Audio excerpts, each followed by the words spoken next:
Hello everyone, welcome back to my channel. As the title suggests, in this video, I'll be sharing my strategy of making one-page notes with you all.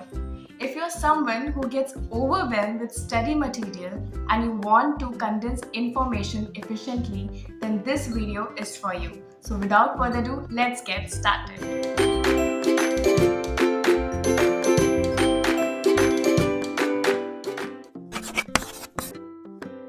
Before discussing how, let's talk about why. For me, I'm someone who gets terrified with seeing those study materials, and for me, I believe during last time revision, I cannot revise those full-fledged notebooks. So instead of that, I prefer my one-page notes because I believe it's a human tendency.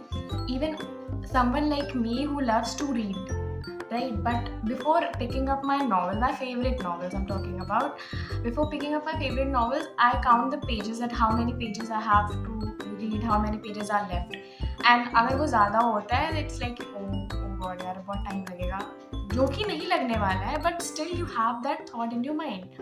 सो इसीलिए I prefer कि अगर एक page में सारी information है, frequently asked PYQs हैं, जो information मैं भूल जाती हूँ वो इन्फॉर्मेशन अगर मेरी वन पेज नोट्स में है तो वो मेरे लिए क्विक मेथड है to revise the information rather than going to a notebook, जो कि लास्ट टाइम के लिए बहुत डिफिकल्ट हो जाता है और आपको ऐसा लगता है अगर आप नहीं रिवाइज कर पाते हो तो देन यू थिंक कि you are lacking somewhere and your syllabus is not complete, जिसकी वजह से आप टेस्ट भी स्किप करते हो. So that's why I prefer you should have one page notes with you, जिसमें जो भी सफिशेंट अमाउंट की जो इन्फॉर्मेशन है वो कंडेंस्ड फॉर्म में आपके पास हो, जिसको आप यूज़ कर सकते हो अपने मॉक से पहले या फिर रिविजन के लिए यूज़ कर सकते हो.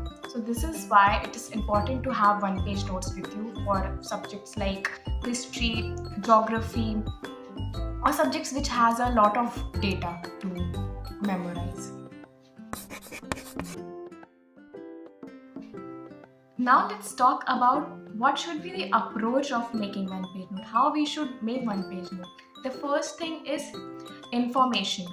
Prioritise your information. ये नहीं कि सब कुछ लिखे जा रहे हो, कॉपी करे जा रहे हो पूरी अपनी क्लास नोट्स की पीडीएफ को या फिर क्लास नोट्स को. नहीं, वो चीज़ें लिखो जो आप भूल रहे हो, वो चीज़ें लिखो जो कि फैक्चुअल हैं,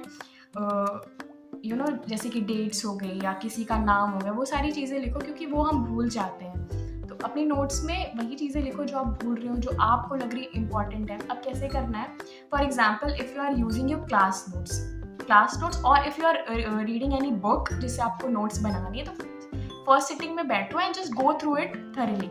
ऐसा नहीं कि कुछ समझना है या फिर कुछ याद करना, नहीं, बस रीडिंग कर लो, ठीक है. देन सेकेंड सिटिंग में जब आपको बैठना प्रेफर करोगे, जब भी आप, कोई ज़रूरी नहीं है कि बैक टू बैक बैठो. जैसे आपने फर्स्ट सिटिंग कंप्लीट कर ली, उसके बाद आपने अपने कोई क्लास लगा लिया, फिर कुछ और सब्जेक्ट पढ़ लिया, then after that you can sit for the second sitting. In that you have to take a highlighter or a pen with you, जिसमें आप चीज़ों को समझो, मार्क मत करो, बट लाइन बाय लाइन चीज़ों को पढ़ लो अच्छे से.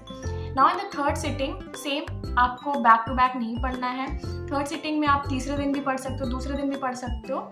तो अगर आप थर्ड सिटिंग में बैठोगे, take a highlighter with you and वो चीज़ें मार्क करो जो इंपॉर्टेंट है, की पॉइंट्स मार्क करो. अब ये नहीं कि this is called as this पूरा मार्क करो, नहीं, जो इंपॉर्टेंट इसको क्यों कहा जाता है, सिर्फ वो चीज़, वो वर्ड को आप मार्क कर लो. नाउ जब आप अपनी नोट्स बनाने बैठोगे तो वो सिर्फ की पॉइंट्स को लिखो और अपने तरीके से उस पॉइंट को एक्सप्लेन करो, क्योंकि जब हम किसी को एक्सप्लेन करते हैं या खुद को भी एक्सप्लेन करते हैं तो वो चीज़ें हमारे माइंड में ज़्यादा देर तक रहती है. याद करी हुई चीज़ें भूली जा सकती है, बट किसी को समझाई हुई चीज़ें नहीं भूलते हैं. तो आप अपने फॉर्म में उसको लिखो. ये नहीं कि बहुत लंबा चौड़ा लिख रहे हो, तो फिर वन पेज नोट का कोई फ़ायदा नहीं है. छोटे तरीके से लिखो, कम कंडेंस्ड करके लिखो इन्फॉर्मेशन को, और जो कि प्रिसाइज हो और अच्छी हो. मतलब जो है आपकी बुक में, जो चीज़ को वो एक्सप्लेन करना चाह रहा है, वो अपनी नोट्स में भी ट्राई करो कि अपने वर्ड्स में उस चीज़ को एक्सप्लेन करो. Now second thing is use bullet points. अब लोग क्या कहते हैं, पैराग्राफ लिखे जा रहे हैं, पैराग्राफ, ठीक है. For example, if you right any answer, अगर वो पैराग्राफ देख के तो अरे बाप रे बहुत लंबा है, this is very long to memorize, but if you use bullet points तो आपके लिए बहुत ईजी होगा कि अच्छा सिर्फ 5 पॉइंट्स ही तो हैं इस टॉपिक के बारे में, ठीक है देख लेता हूँ या देख लेती हूँ, तो वो ईजी रहेगा। तो instead of writing paragraphs you can use bullet points. Now third is use visuals. For example, अब जैसे कि कोई डेटा है कि फॉर एग्जाम्पल आप कर लो कि एटमॉस्फेयर में कितनी गैसेस, क्या परसेंटेज की गैसेस पाई जाती हैं। अगर वो कहीं पे लिखा हुआ है और उसको रिकॉल करना बहुत मुश्किल हो जाता है कि अच्छा नाइट्रोजन का इतना परसेंट है, इसका उतना परसेंट है, आप क्या करो, आप पाई चार्ट यूज़ कर लो इंस्टेड ऑफ दैट वो डेटा। तो आप पाई चार्ट में बना लिया कि अच्छा ये वाला ज़्यादा सबसे था वो नाइट्रोजन था, फिर जो सबसे कम था वो अदर गैसेस थी। तो इस तरीके से आपको विजुअल्स आपके माइंड में ज़्यादा दिन तक रहेंगे rather than those factual data with you. So आप पाई चार्ट्स का यूज़ कर सकते हो, आप टैबुलर फॉर्म का यूज़ कर सकते हो, यू कैन यूज़ ग्राफ्स। सो ये डिफरेंट विजुअल्स के थ्रू आप अपनी नोट्स को याद कर सकते हो, अपनी नोट्स बना सकते हो।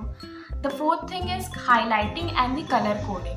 अब ये नहीं कि पूरे रंगीन करे जा रहे हैं अपनी नोट्स को, नहीं, जो इम्पॉर्टेंट चीज़ें हैं सिर्फ उन्हें हाईलाइट करो and use colour coding. Colour coding मैंने अपनी मैथ्स वाली स्ट्रैटेजी वीडियो में भी बताई है, तो मैं यहाँ पे शॉर्ट फॉर्म में एक्सप्लेन कर देती हूँ। अगर आपको जाननी है तो आप वो वीडियो देख सकते हो। फॉर एग्जाम्पल, जैसे कि किसी का नाम है, तो आपने नाम के लिए आपने सपोज कर लिए ब्लू हाईलाइटर यूज़ किया, तो अपनी पूरी नोट्स में जहाँ जहाँ जिसका नाम आया, फॉर एग्जांपल अगर हम पॉलिटिक्स का कोई लेक्चर देख रहे हैं, वहाँ पे भीमराव अंबेडकर का नाम आया तो आपने ब्लू कलर के हाईलाइटर से हाईलाइट कर दिया। जवाहरलाल नेहरू का नाम आया तो आपने ब्लू कलर के हाईलाइटर से हाईलाइट कर दिया। अब फॉर एग्जाम्पल डेट्स हैं, तो डेट्स को आपने कोई पर्टिकुलर कलर दे दिया, फॉर एग्जाम्पल आपने रेड कलर दे दिया, तो जितनी भी डेट्स है आपने उसको रेड कलर से मार्क कर लिया। तो जब आप अपनी नोट्स को देखोगे तो आपको समझ में आएगा कि अच्छा ये जो ब्लू कलर के हाईलाइटर थी ये नाम याद करने हैं, अच्छा ये जो रेड कलर के हाईलाइटर से मैंने हाईलाइट किए थे ये डेट्स याद करनी है। तो हाईलाइटर का यूज़ करो और कलर कोडिंग का यूज़ करो। So this was my technique of making one page note. Last के वीडियो के एंड में मैंने अपना एक एग्जाम्पल दिया है कि मैं कैसे वन पेज नोट बनाती हूँ। So make sure you stay till the very end to see that particular part.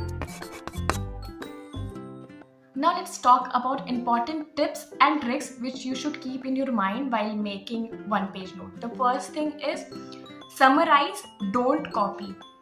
ये नहीं कि अपनी क्लास नोट ही बैठ के उतारे जा रहे हैं, जो क्लास नोट में लिखा है वही भी आप अपने वन पेज नोट में भी लिख दे रहे हो, तो फिर कोई फ़ायदा ही नहीं है। तो फिर क्लास नोट से ही पढ़ लो ना।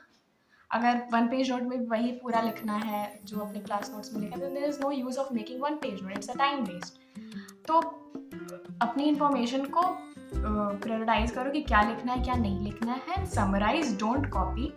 The third thing is use short forms. अब मेरे टीचर थे यूज टू से कि नोट्स ऐसी बनाओ जो सिर्फ तुम्हें समझ में, अगर किसी और को समझ में आ रही है तो वो तुम्हारी नोट्स अच्छी नहीं है। सो आप शॉर्ट फॉर्म्स का यूज़ करो। जैसे फॉर एग्जाम्पल मैं नोन एज को instead of writing known as मैं के और स्लैश ए लगा देती हूँ, कॉल्ड एज को मैं सी और स्लैश ए लगा देती हूँ। तो छोटे छोटे शॉर्ट फॉर्म्स बनाओ जो आपको समझ में आए, किसी और को समझने की क्या ज़रूरत है, किसी को देनी तो है नहीं, आपको खुद पढ़नी है। तो शॉर्ट फॉर्म्स का यूज़ करो। इससे क्या होगा, बहुत बड़ा आपकी नोट्स नहीं बनेगी, छोटे छोटे पॉइंट्स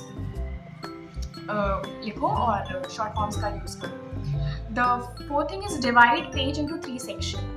अपनी notes for example A4 size का पेपर लिया, उसको 3 सेक्शंस में डिवाइड कर लो और फिर इंफॉर्मेशन लिखो। इससे सारी इंफॉर्मेशन भी आपकी आ जाएंगी और देखने में भी थोड़ा ठीक लगेगा, क्लटर नहीं लगेगी आपकी। Now I am showing you my one page note जो कि मैंने इंडस वैली सिविलाइजेशन पे बनाई थी। इसमें मैंने अभी कलर कोडिंग नहीं की है, but before giving the PDF in the description box मैं आपको कलर कोडिंग के साथ ये नोट्स प्रोवाइड करूँगी। I am just giving you rough idea that how I make my notes. Can you see, मैंने यहाँ पे 3 सेक्शन में डिवाइड कर रखा है और यहाँ पे दोनों साइड है, ठीक है, दोनों साइड है। और यहाँ पे टैबुलर फॉर्म का मैंने यूज़ किया। यहाँ पे मैंने इंपॉर्टेंट साइट्स लिखी हैं, जैसे कि आपकी चनहुद्रो थी, धोलावीरा थी, हड़प्पा थी, मोहनजोदारो, ये इंपॉर्टेंट साइट्स हैं। इसको मैंने रैदर देन फैक्चुअल डेटा मैंने यहाँ पे टैबुलर फॉर्म में बना के रिप्रेजेंट किया है।